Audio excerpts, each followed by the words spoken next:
I am faculty of Sandipani Higher Secondary School. In my last video, I taught to you basic geometrical ideas. The chapter name it is, and of class 6th, है ना। जो मेरे last video था उसमें आपने देखा होगा जो क्लास 6th का हमने स्टार्ट किया था चैप्टर बेसिक ज्योमेट्रिकल आइडिया, वो उसका मैंने आपको इंट्रोडक्शन पूरा दे दिया था। उसमें लाइन, पॉइंट, रे, लाइन, सेगमेंट ये सभी बता दिए थे। उसके बाद हमने एक्सरसाइज 4.1 भी वहाँ पे कंप्लीट कर ली थी। अब हम क्या करेंगे ना, एक्सरसाइज 4.2 स्टार्ट करेंगे। बेटा जब हम एक्सरसाइज 4.2 स्टार्ट करेंगे ना, तो उसके लिए हमको कुछ पॉइंट्स जो है वो जानना ज़रूरी है, क्योंकि हमारी एक्सरसाइज 4.2 जो है उसी के ऊपर बेस्ड है ना। तो हम पहले ये जानेंगे कर्व। कर्व क्या होता है, कर्व की डेफिनेशन क्या होती है, हम कर्व से क्या समझते हैं, हमको ये समझ में आ जाएगा ना कर्व क्या होता है। और उसके बाद एक और पॉइंट है पॉलीगॉन। अगर ये दो चीज़ हम समझ जाएंगे तो हम एक्सरसाइज, ठीक है, कर्व, उसके बाद हम पॉलीगॉन देखेंगे। अब हम बात करें कर्व की, तो कर्व के लिए हम बोल सकते हैं कि line can be bend in a round, है ना। It can be bend in a round और it is bend in a round, it is called curve. और सिंपल कर्व की अगर हम बात करें तो it does not cross itself, है ना। कर्व एक दूसरे को ऐसा क्रॉस नहीं करता है, ठीक है। अब हम कर्व पे जाते हैं ना, तो कर्व की सिंपल शेप हमको कर्व नाम से समझ में आता है कि ये कर्व शेप है ना। तो it bends in a round, line bends in a round, ठीक है। अब हम बात करेंगे टाइप्स ऑफ कर्व। कर्व क्या हो, कर्व के टाइप्स क्या होते हैं। कर्व के टाइप्स अगर अपन देखें तो कर्व होता है ओपन कर्व और closed curve. Open curve and close curve, as अपने को नाम से ही समझ में आ जाता है बेटा। ओपन कर्व की हम बात करें ना, तो ये देखिए ओपन कर्व, ठीक है। Open curve simple definition, the curve having one ending point and one starting point. One इसका स्टार्टिंग पॉइंट ले लिया हमने ए, और एक ऐसा कर्व तो कैसा भी बन सकता है, और ये हमारा बी एंडिंग पॉइंट, है ना। तो this type of curve it's called open curve. The one curve having one starting point and other point is ending point, it is called open curve. Now we will go on closed curve,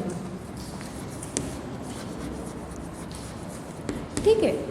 अब अगर हम closed curve की बात करें, closed curve हम ये बोल सकते हैं the curve having ending and starting point are same, है ना। मतलब ये देखो, एक कर्व अगर अपन ने यहाँ से बनाना स्टार्ट किया ना, तो वो कर्व इसी पॉइंट पे आके ख़त्म हो जाएगा।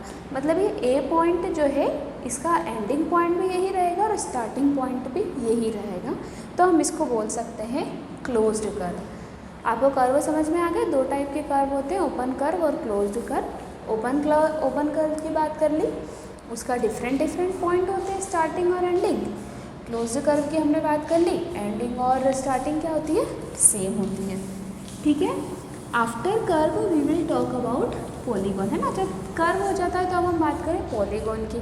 पॉलीगॉन की बेटा कैसे बात करते हैं, पॉलीगॉन को हम बोल सकते हैं it is a closed figure. Polygon क्या होता है, it is a closed figure, means ये क्लोज्ड है ना। Just like that it is also if 5 sides are there, it is a closed figure where sides 3, more than 5, ठीक है। So it is a polygon, understand. After that if we will see ना exercise, in exercise we will see the questions. अच्छा, एक simple example मैं आपको बोलूँ कि आप किसी भी मुझे ओपन कर्व और क्लोज कर्व का डायग्राम बना के बताइए, तो आपके दिमाग में तुरंत क्लिक होना चाहिए कि क्लोज्ड कर्व मतलब उसका एंडिंग और स्टार्टिंग पॉइंट सेम रहेगा, और यदि हम ओपन कर्व की बात करें तो उसका एंडिंग और स्टार्टिंग पॉइंट डिफरेंट रहेगा। Now what we will do, start exercise 4. Now we will start exercise 4.2 of question number 1, ठीक है बेटा। इन योर बुक एक्सरसाइज 4.2, तो 5 क्वेश्चन ऑनली देयर, 5 क्वेश्चन है ना उसमें।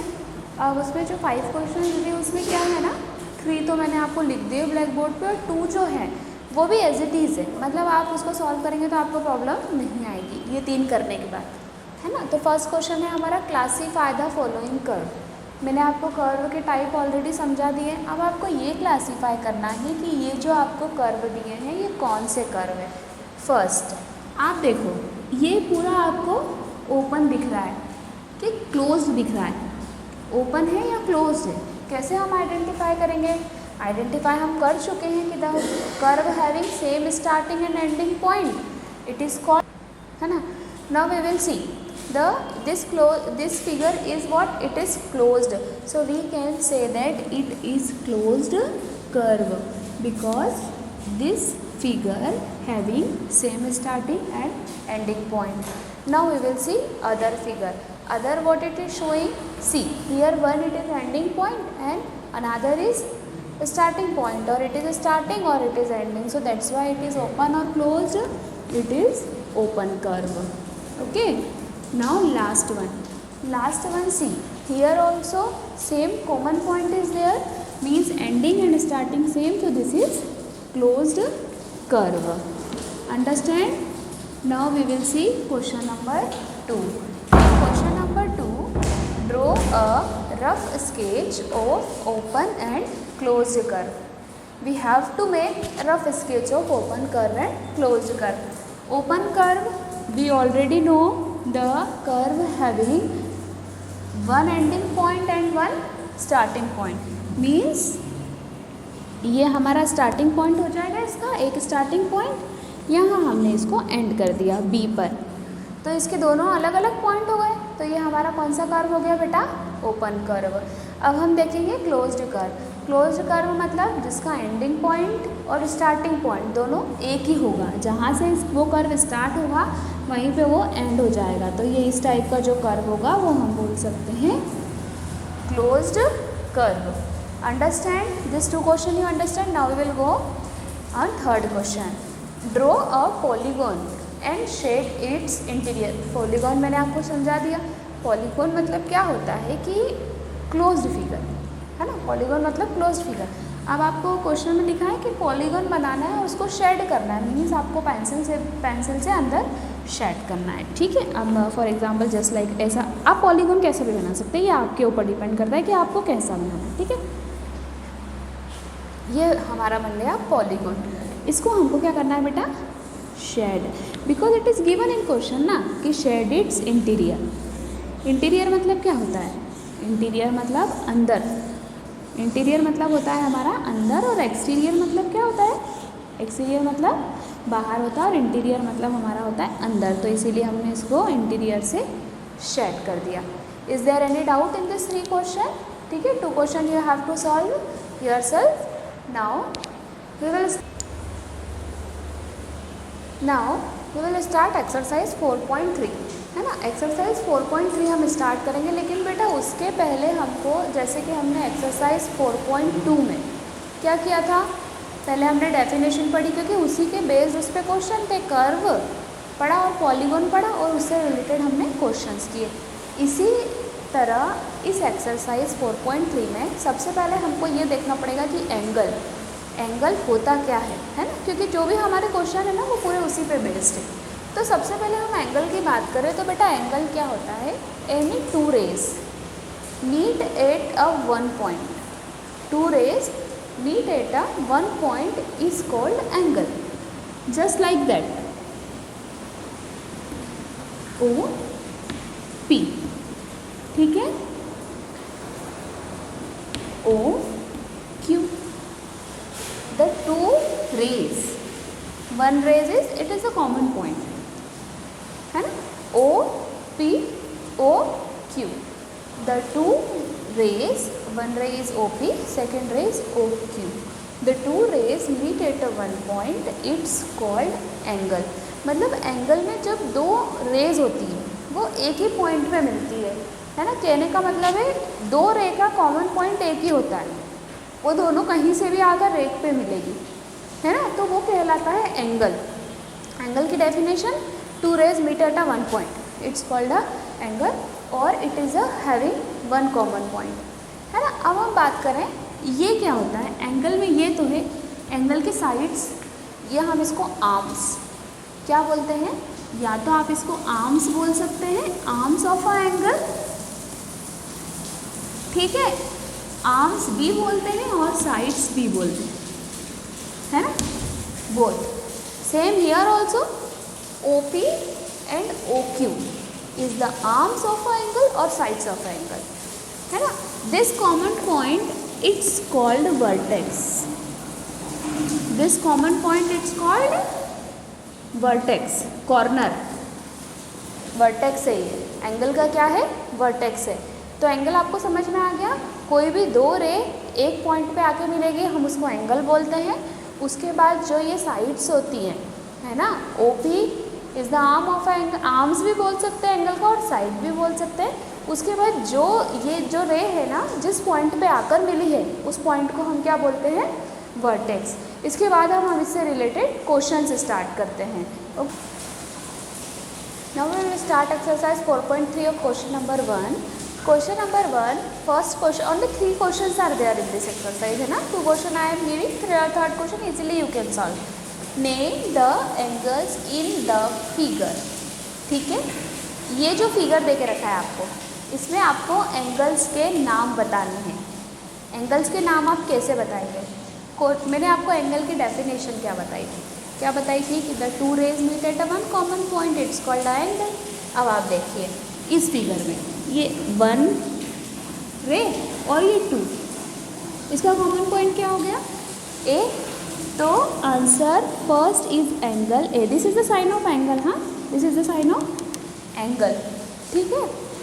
A ओवर, अब हम इधर चलिए, इधर जाइए B पे, ये AB और BC, common point is what, B, तो 1 इज एंगल B, ठीक है। Now will go on third, see here BC और same is here DC, so the common point is what, C, so third one is angle C, है ना। and last CD, AD, the common point is what, D, angle D। बेटा जो vertex होता है ना वो बीच में आता है। अब आप ऐसा भी लिख सकते हैं, 4 angles are there, angle A, angle B, angle C और एंगल D।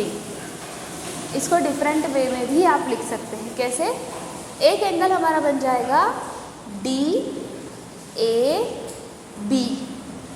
है ना, क्योंकि ये दो जो लाइन है ना अपनी रेज, ये DAB 1 एंगल हो गया।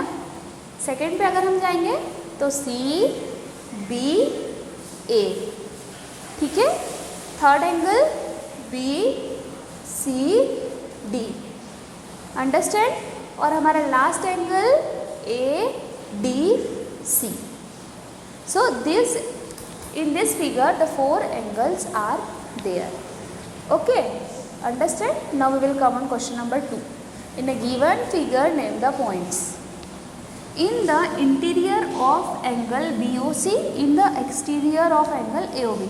अब सबसे पहले तो हमको ये पता होना चाहिए कि इंटीरियर और एक्सटीरियर क्या होता है। जैसा कि अब नाम से ही समझ में आ रहा है, इंटीरियर, इंटीरियर मतलब अंदर, इंटीरियर मतलब अंदर, और एक्सटीरियर की बात करें तो आउटसाइड ऑफ द फिगर। कोई भी फिगर दे के रखा होगा, मैंने बोला इंटीरियर ऑफ द फिगर मतलब फिगर के अंदर की बात हो रही है। और अगर वही हम बात करें एक्सटीरियर, एक्सटीरियर मतलब हम फिगर के इनसाइड की बात कर, सॉरी एक्सटीरियर मतलब बाहर की बात कर रहे हैं। जैसे कि आप यहाँ 1 मिनट एक एग्जाम्पल देखिए, 1 ट्राइंगल इज देयर, मैंने क्या बनाया यहाँ पे, एक ट्राइंगल बनाया। मैंने बोला कि any 2 point you have to put inside और इंटीरियर ऑफ द ट्राइंगल, कोई भी 2 पॉइंट, ये हमने बना दिए PQ, या हमने बना दिया RS, है ना। तो 2 point interior PQ, this is the interior point of the figure. ये कौन से हो गए बेटा, इंटीरियर, क्योंकि ये फिगर के अंदर है। उसी तरह आप इस फिगर में देख लीजिए, ये RS बाहर है ना, तो it is the exterior point of the figure, ठीक है। तो अब आप समझ गए इंटीरियर और एक्सटीरियर में क्या डिफरेंस है। इंटीरियर पॉइंट मतलब जो पॉइंट फिगर के या किसी भी जो भी आपको शेप दे के रखा होगा उसके अंदर की बात हो रही है, मतलब इंटीरियर वर्ड हम यूज़ करेंगे। और एक्सटीरियर मतलब हम कहाँ की बात करेंगे, जब बाहर की बात कर रहे हैं तब हम एक्सटीरियर का यूज़ करेंगे। Understand, is there any doubt in this points. Now see, अब ये क्वेश्चन नंबर 2 में हमें फिगर देखना है और लिखना। It is very simple. In a given figure name the point in the interior of angle BOC। Angle BOC कहाँ दिख रहा है इसमें? ये तो एंगल AOB है। अब यहाँ पे BOC इंटीरियर पूछा है इन्होंने। इंटीरियर मतलब इसके अंदर कुछ दिख रहा है क्या? ये रहा L पॉइंट, तो इसके अंदर क्या है? L। इंटीरियर के अंदर क्या है? L। तो हमारा आंसर क्या आएगा बेटा? In the interior of angle BOC is L। ठीक है। सेम अब हम यहाँ पे बात करेंगे in the exterior of angle AOB। Angle AOB exterior outside क्या दिख रहा है हमको? K दिख रहा है, तो इसका हमारा आंसर क्या होगा? K। ठीक है, understand? Is there any doubt in this question? Okay, means the 2 questions are completed. Third one is also like that only. You can easily solve it your home. Now after that we will start exercise 4.4. है ना? In exercise 4.4 so many things are there, but we will see tomorrow. Okay beta, this question is understood now? Okay, thank you.